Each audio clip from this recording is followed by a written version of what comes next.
అందరికీ praise the lord. ఈరోజు మనము సంఖ్యాకాండము 12వ అధ్యాయాన్ని ధ్యానం చేసుకుందామండి. మోషే కూషు దేశపు స్త్రీని పెండ్లి చేసుకొని ఉండెను గనుక అతడు పెండ్లి చేసుకొని ఆ స్త్రీని బట్టి మిరియాము అహరోనులు అతనికి విరోధముగా మాట్లాడిరి. వారు మోషే చేత మాత్రమే యెహోవా పలికించెనా, ఆయన మా చేతను పలికింపలేదా అని చెప్పుకొనగా యెహోవా ఆ మాట వినెను. మోషే భూమి మీదనున్న వారందరిలో మిక్కిలి సాత్వికుడు. యెహోవా మీరు ముగ్గురు ప్రత్యక్షపు గుడారంనకు రండని హఠాత్తుగా మోషే అహరోను మిరియాములకు ఆజ్ఞ ఇచ్చాను.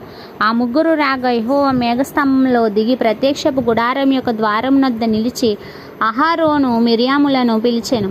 వారిద్దరూ రాగా ఆయన నా మాట వినుడి, మీలో ప్రవక్త యుండిన ఎడల యెహోవా నేను దర్శనమిచ్చి ఆయన నన్ను తెలుసుకొనున్నట్లు కలలో అతనికి మాటలాడుదును.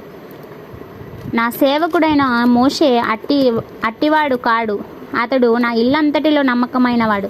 నేను గూఢభావములతో కాదు, దర్శనమిచ్చి ముఖాముఖిగా అతనితో మాట్లాడుదును. అతడు యెహోవా స్వరూపమును నిదానించి చూచును. కాబట్టి నా సేవకుడైన మోషే విరోధముగా మాట్లాడుటకు మీరేల భయపడలేదనెను.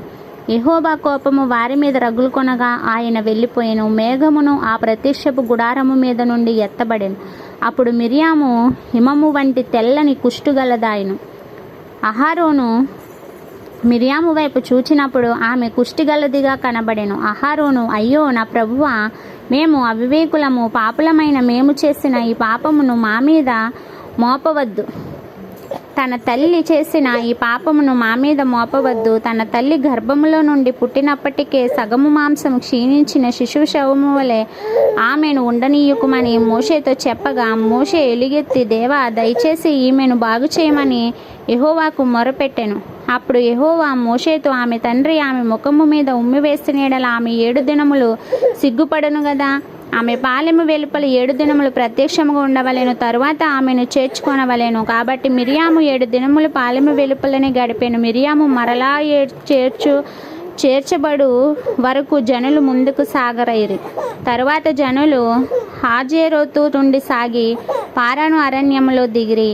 ఇంతటితో పరిశుద్ధ వాక్యం మనలను దీవించి ఆశీర్వదించునుగాక. ఆమేన్.